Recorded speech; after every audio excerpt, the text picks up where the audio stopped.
G'day Frothers, it's Will here from Flow Mountain Bike, and this bike next to me here is the 2020 Norco Sight VLT 29.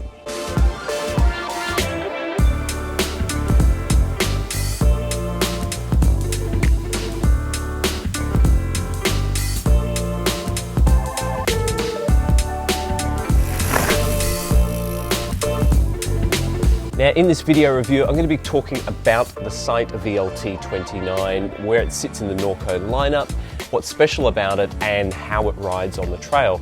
We're going to be going into some detail about what it does best, what it struggles with, and what kind of rider suits the Sight VLT 29. Now before we go any further, if this is your first time joining us on YouTube, make sure you hit that subscribe button to be notified of all the video reviews we have coming your way in the near future. You might be watching this video thinking, hold on Will, Norco already has a Sight VLT, and you're correct. The Sight VLT was launched around 18 months ago, but that remains in the Norco lineup. This 29er version is an addition to the range. Now it is slightly confusing because there are a lot of similarities between the two bikes. Indeed, they have exactly the same suspension travel with a 160mm fork on the front and 150mm travel on the back. They're both built around the same Shimano Steps E8000 motor, and they both feature a 630 watt-hour battery inside the down tube. They both look pretty similar, and some people might suspect that it's the same frame just with 29er wheels squeezed in, but I can assure you that is not the case. This is a very different bike. For a start, the geometry is quite different. Like a lot of Norco's other new bikes, this Sight VLT 29er has a much stronger gravity focus. The head angle on the front is 64 degrees, which is 2 whole degrees slacker than the 27.5-inch version. The seat tube is also steepened by over 3 degrees on the medium frame here. That's sitting at 78.3 degrees, which is quite steep. The reach is also grown, and on the medium frame here, it's gone from 440 up to 455 millimeters. And the back end is also longer too. The chainstays have grown nearly 20 millimeters on this 29er version. They sit at 458 millimeters. Now, if you add that all together, you get a much bigger footprint on the trail. This bike has a very long wheelbase. The bottom bracket also sits 10 millimeters lower than the 27.5-inch version. And overall, it's basically a downhill bike in comparison to the existing Sight VLT. The build kit on this bike mirrors the gravity-oriented geometry. We have sticky Maxxis tyres with the double-down casing, front and rear, powerful 4-piston disc brakes, and big 200mm brake rotors. We also have a Piggyback shock, which Norco has cleverly twisted 90 degrees with a custom alloy yoke, and that's to provide clearance for a water bottle inside the main frame. That was one of our biggest criticisms with the 27.5-inch version, which won't fit a water bottle inside the frame. Another feature this bike has over the 27.5-inch version is you can fit an extra Piggyback battery. Norco does offer the range extender battery pack separately. It'll cost you around 699 Australian dollars. It weighs 2.3 kilos, but it does come with an extra 360 watt hours of juice. And combined with the in-tube battery pack, that gives you nearly 1,000 watt hours, which is a huge amount for any e-mountain bike. Now there are 4 different models available in this bike for 2020. Pricing starts at 6,699 Australian dollars for the A2. Then we go up to the Sight VLT A1, which sells for $7,599. Then we go up to the Carbon C2, which sells for $9,599. And then we have the top of the range C1, the bike that we have here, which sells for $10,799. In terms of setup, I stand at 175 centimeters tall, so I'm riding a medium size in the Sight VLT 29er. The reach is exactly the same as the regular Sight A1 that I rode earlier this year. It's 455 millimeters on this medium frame.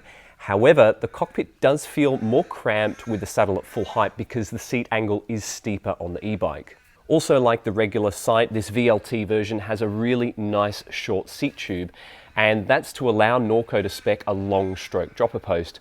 On the medium size I've got here, it's 175mm travel RockShox reverb, but when you do go to the large or extra large frame sizes, you get a 200mm stroke dropper.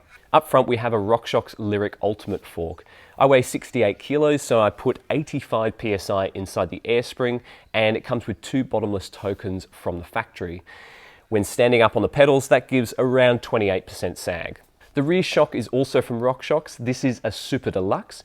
It also comes with 2 bottomless tokens in the air can, and to hit 30% sag, I was running 190 PSI. However, I did find I was bottoming out the shock relatively frequently, so I added a 3rd bottomless token inside just to give a little bit more ramp up support, and that meant I could drop the pressure down slightly to 180 PSI. The wheels and tyres come ready to set up tubeless, and because they use those heavier double down casings, it does mean you can run slightly lower pressures. I'm running 20 PSI on the front Minion DHF, but I am running a little bit more on the rear tyre, that's a Minion DHR2 on the back, and I'm running that around 25 to 26 PSI. With the tyres set up tubeless and this bike weighed without pedals, it clocks in at a not inconsiderable 23.35 kilograms, which is pretty heavy duty. We'll start out by talking about some of the strengths on this bike. You've probably gathered from the downhill oriented geometry, the substantial weight and those sticky Maxxis tyres, this bike is insanely fast and insanely stable downhill. I was kind of expecting that given my experience of testing the regular Sight earlier this year, but the characteristic is even more pronounced on this heavier e-mountain bike version. Having that heavy battery inside the down tube pushing more weight onto the front tyre helps to improve stability and weight distribution as well. I found compared to the regular Sight, this was an easier bike to ride, and I didn't have to exaggerate my riding style and weight distribution as much on this bike compared to the non-motorized version. Certainly for a light rider like me, being on a heavy bike like this, tend to get knocked around a lot less on those really hectic, rowdy descents. It's the sort of bike that encourages you to get off the brakes, hang on, and just let it absolutely rip on the descents. It is a total plowmobile. A lot of that stability comes from the slack 64-degree head angle, but it's also running a reduced offset fork. Now, that gives this bike a ton of trail, 138 millimeters to be precise. Now, believe it or not, that's actually more than Norco's own downhill bike, the Aurum HSP. What that does for the Sight VLT 29 is it gives the front end a very strong self-correcting force to the front wheel, and that makes it harder to get knocked offline. So on those really rough, fast, high-speed descents, this bike tracks very straight and very true, and it takes a lot to knock it offline. And along with the supple RockShox suspension and the sticky Maxxis tyres, this bike just oozes confidence. It also means this bike sticks through the corners like few other bikes I've ridden. Whether you're traveling at high speed, at low speed, off camber or on bank turns, it just holds the line really, really well. But while this bike's downhill prowess didn't exactly surprise me, what did was its uphill efficiency. And that comes down to a few different things. For a start, that steep seat angle puts you in a fantastic climbing position. Norco has also spec'd an e-mountain bike specific saddle from Ergon, which has a kicktail profile. And that scoop at the end of the saddle profile gives a strong anchor point for your sit bones, and that allows you to stay seated and pedaling for longer. The long chain stays also help to provide stability on the climbs. It reduces the chance of the front wheel lifting and wandering when it gets really steep. Furthermore, there's actually quite a bit of anti-squat in the suspension design, and to begin with, I didn't think that was really important for an e-mountain bike. After all, you've got a motor there between your crank arms. But on this bike, that anti-squat does mean that there's less wallow to the rear suspension, and that helps to maintain that steep, effective seat tube angle. Along with the 165mm crank arms, it also meant that I wasn't clipping pedals on rocks and roots as much either.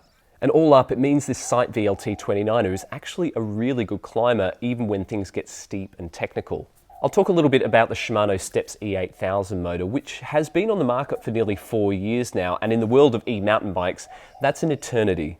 That said, it's a reliable performer, it's a known quantity. I like the intuitive power delivery, and I also like that it has a relatively normal Q factor as well. It can be a little bit clunky on the engagement, and that's exacerbated on this bike because it has a relatively slow engaging rear hub. There are just 24 points of engagement on that DT Swiss rear hub. And that means on technical climbs, there is a little bit of a lag before the chain engages and before you get assistance from the motor. It's something you do get used to, and it's not that big of a deal, but it will be interesting to see if there are improvements to this motor down the line from Shimano. I also think Norco could tidy the setup on this bike a little bit. In particular, the Di2 wires up at the handlebar are a little bit messy. Other brands are running internal routing through the handlebar, which would surely neaten things up there. And the speed sensor down at the chainstay does look a bit old school, particularly with the magnet on the spoke. Other brands are running more integrated solutions with a speed sensor tucked in at the rear dropouts and a magnet on the disc brake rotor instead. So there is room for improvement on this Sight VLT. As for the weaknesses of this bike, Well, given the hefty weight and those sticky Maxxis tyres, once you go above the 25km/h cutoff for the motor assistance, this bike is a lot of hard work to pedal. I had a couple of rides where I deliberately ran the battery flat in order to see how far I could get on one charge. And the remainder of those rides with no power assistance at all were very, very difficult. This isn't a bike that you want to get stuck out in the middle of nowhere with a flat battery, I can assure you. While I mostly had good experience from the RockShox suspension, I did find that even with that third bottomless token inside the rear shock, that I was kissing full travel reasonably frequently. Now it's worth bearing in mind that I'm only 68 kilos and I'm more of a wheels on the ground kind of rider. That said, this is the kind of bike that wants to be ridden hard and it wants to be ridden fast, and inevitably that means you're going to be hitting things harder and faster. For heavier, more aggressive and jumpier riders than me, you might find the rear suspension on this bike to be too linear. A potential solution would be to fit a Megneg air cam, which would provide significantly better ramp-up support at the end of the travel. Then again, that's not an inexpensive upgrade, and perhaps it's a bit rich to expect on a bike that costs over $10,000. Still, I found the suspension on this bike to be really impressive. Both the fork and the rear shock have excellent small bump sensitivity, and they maintain an impressive level of control at high speed. And that brings me to the verdict of the Norco Sight VLT 29. Well, this bike is stupendously fast, incredibly stable, and it hugs the ground like very few other bikes I've ridden. That said, it isn't exactly what I would call a beginner's bike. It requires a heavy-handed approach to the steering, and it's the kind of bike that goads you to go faster and faster. My adrenaline would spike every time I would ride this bike, and at the end of every ride, I was kind of surprised that I hadn't wrapped myself around a tree at some point or another. Certainly, if you're after something a little bit more chilled that's more comfortable for all-day pedaling, and perhaps something with a bit more pop and attitude on the trail, then I would still recommend the 27.5-inch version over this Sight VLT 29. Something like the Merida E160 would be another good alternative for a long travel e-mountain bike that's still fairly agile and playful on the trail. But if your typical ride has an elevation profile that looks like a series of shark teeth, with lots of steep technical climbs followed by fast flat-out descents, then this is definitely an e-mountain bike worth considering. And certainly when it comes to going absolutely full gas on the descents, there are few e-mountain bikes on the market that are as capable and as up for it as the Sight VLT 29. Now, for those of you who would like to read the full review of this bike, scroll down to the video description below, hit the link, and that'll take you to the full review over at flowmountainbike.com. There's a load more information about this bike in the full review, including some detail about the range test experiments I did with this bike to see how far I could go and how much climbing I could get with that in-tube battery pack, and also the range extender battery too. If you've got any questions for me about the Sight VLT 29, make sure you drop them into the comment section below. If you enjoyed this video, give us a thumbs up. And if you haven't already, consider subscribing to our YouTube channel for plenty more video reviews coming your way in the near future. Otherwise, that's it from me, folks. I hope you enjoyed the video, and I'll see you next time. Tooroo!